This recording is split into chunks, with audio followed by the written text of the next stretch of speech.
le damos la palabra al diputado Alejandro Sánchez, expresidente de la Cámara de Representantes e integrante de la Comisión de Hacienda. Buenos días a todas y a todos. Agradecer en primer lugar a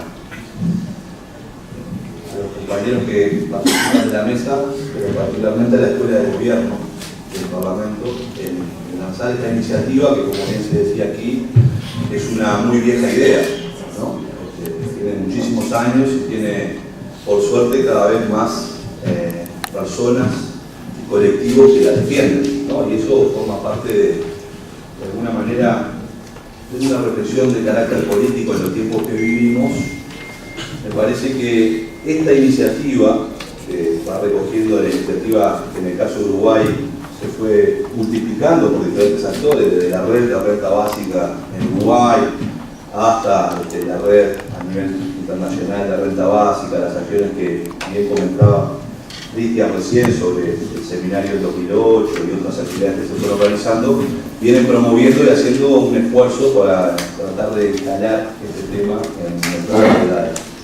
Y digo que es bueno en este momento, y felicito a la Escuela de Gobierno por eso, porque pareciera ser que vivimos momentos en América Latina, por lo menos para algunos que pensamos los procesos desde algunos lugares de la izquierda, pareciera ser de que nos estamos mal acostumbrando a que no tengamos oportunidades para discutir nuevos derechos. Básicamente pareciera ser que estamos entrando en un proceso en el continente latinoamericano donde la discusión pasa por discutir los derechos ya existentes o la mantención de los derechos que ya tenemos. Y cada vez tenemos menos espacio para discutir la ampliación de todos los derechos que debería ser el objetivo político de cualquier persona que promueve el bienestar en una sociedad, ¿no? Y eso me parece que es relevante, porque cuando discutimos renta básica discutimos justamente eso, de cómo ampliamos nuevos derechos y cómo generamos las posibilidades reales para el ejercicio de los derechos, y no nos quedamos discutiendo los derechos que ya tenemos, sino que lo que buscamos es justamente contribuir con nuevos instrumentos, con nuevas propuestas y con nuevos debates a seguir ampliando los derechos fundamentales, que no es nada más ni nada menos que la gente no se muera de hambre. Pareciera ser tan difícil cuando es tan simple explicar de que ningún ser humano tiene derecho a morirse de hambre. Es algo tan sencillo, fácil de entender, pero que encuentra enormes resistencias y siempre hay un montón de peros asociados a la posibilidad de concretar ese anhelo que Cristian lo ponía en términos históricos. Yo lo coloco casi compartiendo esa idea de que la renta básica es a la democracia política del sufragio universal. Yo diría que existieron procesos donde se peleó muchísimo por erradicar la esclavitud. Y debería ser momento ya en el siglo XXI que nos planteemos erradicar definitivamente la pobreza.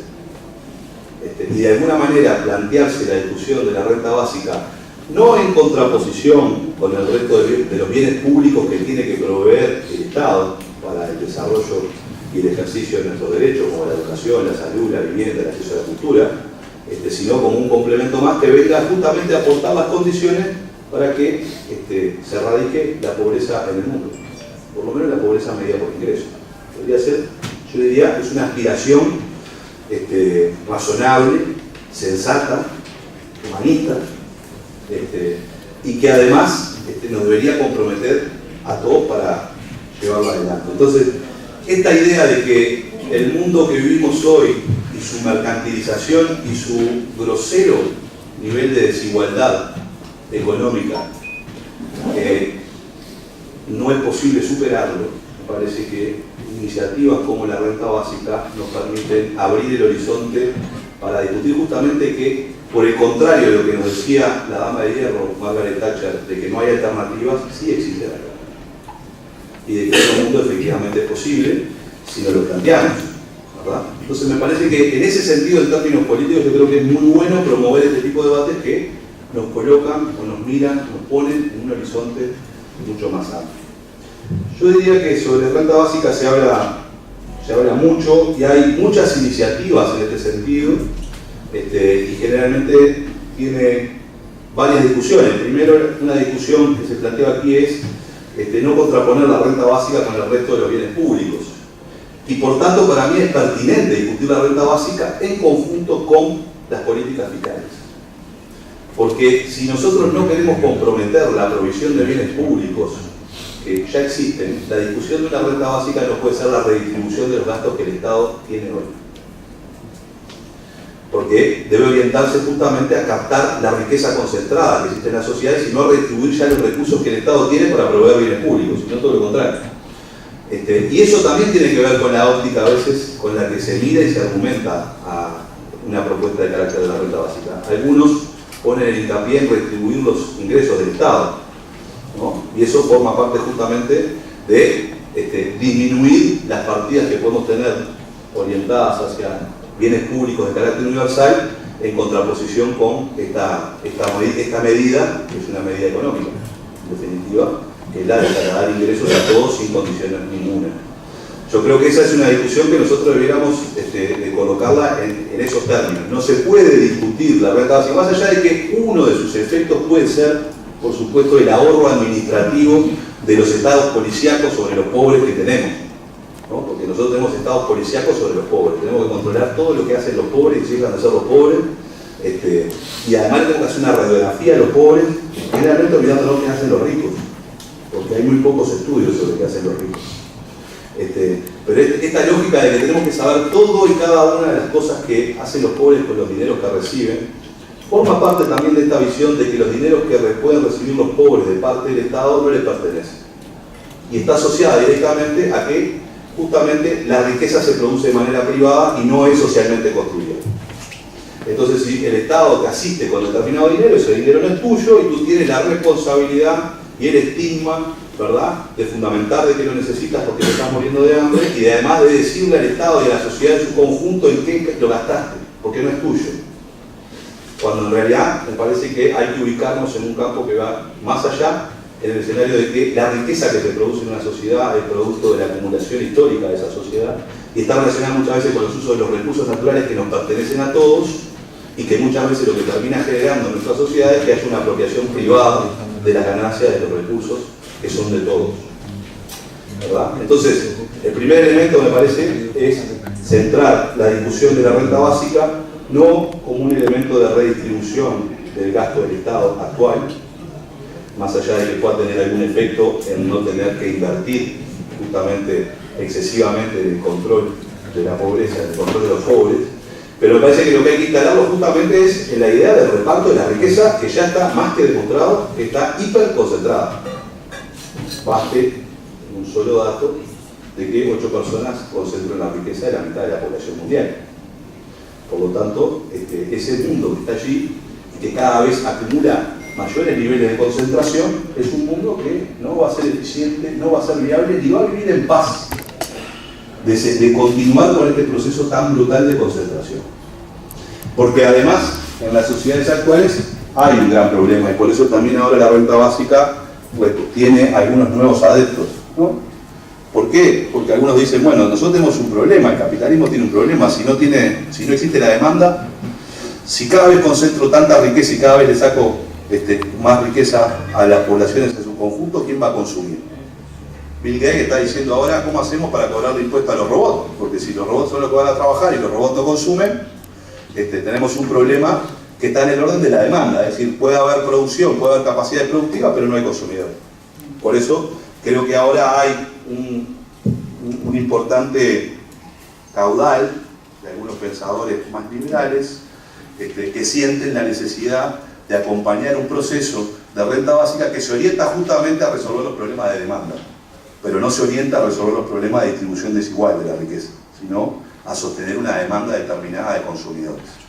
Entonces me parece que estas cosas hay que ubicarlas en ese contexto y por eso tiene una enorme carga de discusión normativa, ideológica, política, cultural, que está asociada a esto. Si nosotros pensamos que la riqueza que se produce en la sociedad es solo de algunos, ¿verdad? Y lo que recibimos muchas veces por contrapartidas del Estado, que es en definitiva la institución que construimos socialmente para protegernos entre todos y poder convivir, eso que recibimos en el caso de los que tienen menos ingresos generalmente no les pertenece. Porque nadie se cuestiona que el pago de intereses de deuda que realizamos aquellos que tienen la posibilidad, porque heredaron de sus genes mucha riqueza, e invierten en bonos del tesoro del Estado uruguayo y son recursos del Estado uruguayo que le pagamos en servicios de deuda, no le preguntamos en qué lo gastan, ni nos preocupan, porque sentimos que como ya tienen riqueza acumulada, es de ellos. El que no tiene riqueza acumulada, lo que recibe el Estado no es de él. Bueno, acá me parece que hay una discusión interesante por dónde encarar la discusión de la renta básica desde un punto de vista normativo. El segundo elemento tiene que ver justamente con que muchas veces en la discusión de renta básica, cuando empezamos a mirar los números de lo que puede significar algo que no sea un saludo a la bandera, ¿no? Porque esto también es lo otro que nos puede pasar con la renta básica, es que construyamos un enorme discurso y retórica sobre las virtudes de un instrumento de esta naturaleza, pero luego la montaña para un ratón, ¿verdad? Y generamos una renta que en realidad no cubre ni siquiera los mínimos necesarios de la línea de pobreza. Entonces, cuando empezamos a mirar eso, muchas veces comienza el susto de los montos de lo que se está hablando, ¿no? Y por tanto comienza en esta discusión a generar algunas concesiones con respecto a, bueno, que quizás no sea tan universal, y que quizás empiece primero por los pobres, o que empiece primero por otro lado, y que sea progresiva para ir desarrollándose. Y yo creo que eso no está mal, pero en la medida en que no perdamos el debate de fondo, que es de carácter cultural y estratégico, que está aquí. Porque sin lugar a dudas, en el caso del Uruguay, hay experiencias, y acá yo no las voy a comentar porque hay gente que sabe muchísimo más que yo, y ha trabajado fuertemente en eso. Por ejemplo, en el marco de la OPP, la JEB hizo algunas simulaciones. Aquí está Rodrigo Balín, hoy decano de la Facultad de Economía, en aquel momento director de la JEB en OPP, hizo simulaciones de cuánto significaría de costo la implementación de algunas medidas de renta básica, generando diversas simulaciones, y evidentemente tiene un costo importante, ¿no? Entonces, en esta discusión me parece que es pertinente. Más allá de eso, yo creo que en el Uruguay, en donde la pobreza tiene cara de niño y de mujer, es pertinente plantearse, por lo menos, una renta básica para los menores de 18 años. Sin condiciones. Aunque sea parcial, una renta básica parcial, porque estamos haciendo un corte por edad.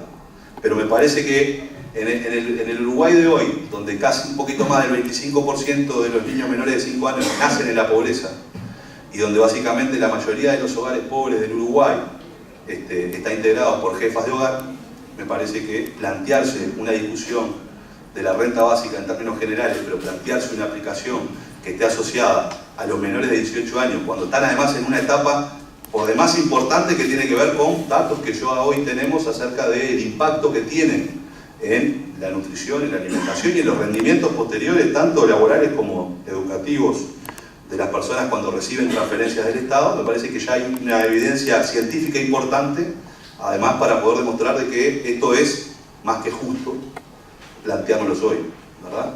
Y además estamos hablando de financiar una etapa de la vida en donde podríamos también retrasar el ingreso al mercado de trabajo de muchos jóvenes para que se puedan dedicar plenamente a formarse.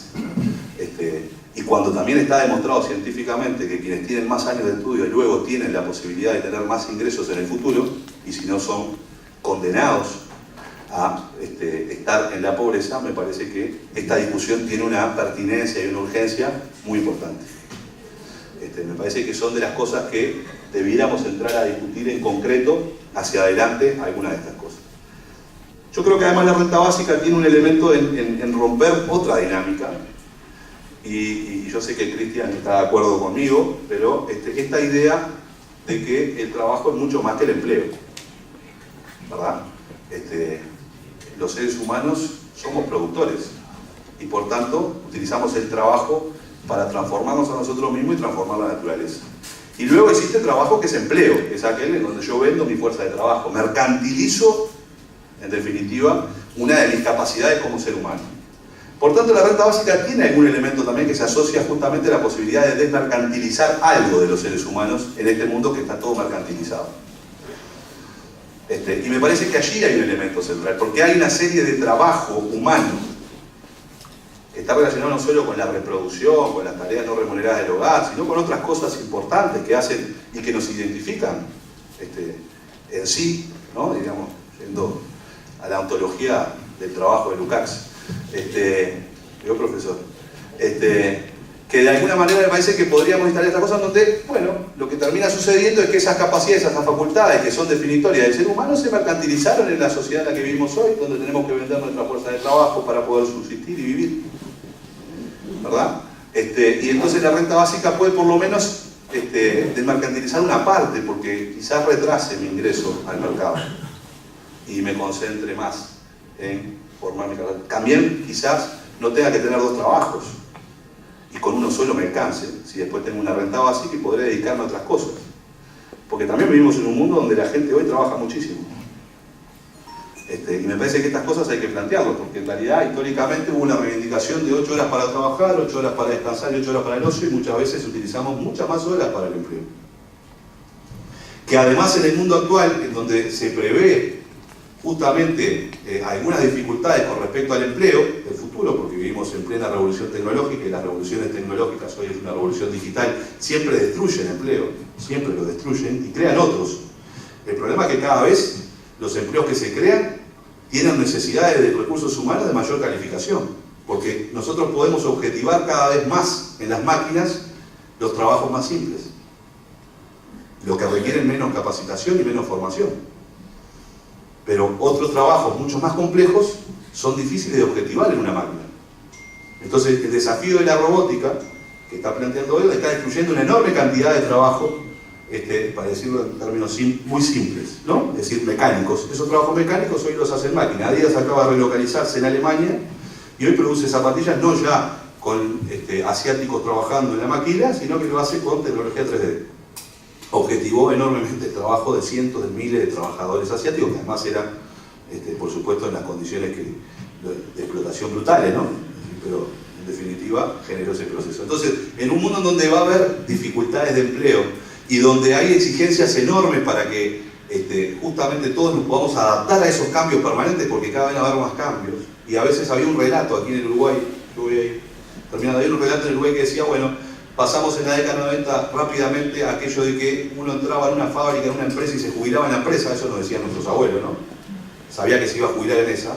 Pasamos rápidamente a la década del 90, producto de la recirculación del capital, a la idea de que entras en una empresa o en una fábrica, pero no te vas a jubilar en esa fábrica, ni en esa empresa, pero vas a seguir haciendo lo mismo. A un mundo en donde ya no vas a estar en la misma empresa, pero tampoco vas a hacer lo mismo en el futuro. Y por tanto eso requiere de la capacitación y la reconversión permanente de los trabajadores. Y para eso tiene que destinar una enorme porción de su vida a la formación y a la capacitación. Y por tanto vamos a tener periodos en donde voy a estar trabajando y voy a salir del mercado de trabajo para formarme y reconvertirme en otra cosa y voy a ingresar nuevamente al periodo de trabajo. Entonces, los dispositivos que hoy tenemos de protección social, lo único que hacen muchas veces es, en realidad, de manera muy dificultosa, sostener ese proceso. Ahora, si existiera una renta básica, yo podría tener más libertades para entrar y salir del mercado de trabajo y apostar a ganar más horas en formación en eso, y además a retrasar el ingreso, como decíamos hoy, en el mercado de trabajo para seguir formándome principalmente en las edades tempranas, ¿no? Entonces yo creo que ahí hay un conjunto de elementos que le dan pertinencia a una propuesta, que le dan la posibilidad de poder discutir algunas cuestiones que hacen a la justicia en nuestras sociedades, y que puede resolver algunos de los flagelos más grandes, que desde mi punto de vista es la concentración exagerada de la riqueza del mundo en el que vivimos hoy. Y hay que plantearlo en eso. Y creo que con propuestas como la renta básica es posible romper el cerco de hierro de esa vieja idea, pero todavía que reside mucho en la subjetividad de nuestra sociedad, de que no hay alternativa al mundo que conocemos. Yo creo que sí la hay, y que es muy interesante sentarnos a discutirla y proponernos concretarla. Así que me parece que aquí hay mucha gente que ha trabajado muchísimo y sabe mucho más de esto, pero me parece que desde mi punto de vista, algunas de estas reflexiones sería bueno que abordáramos en el transcurso de esta jornada y de otras para poder seguir avanzando en estos temas. Muchas gracias.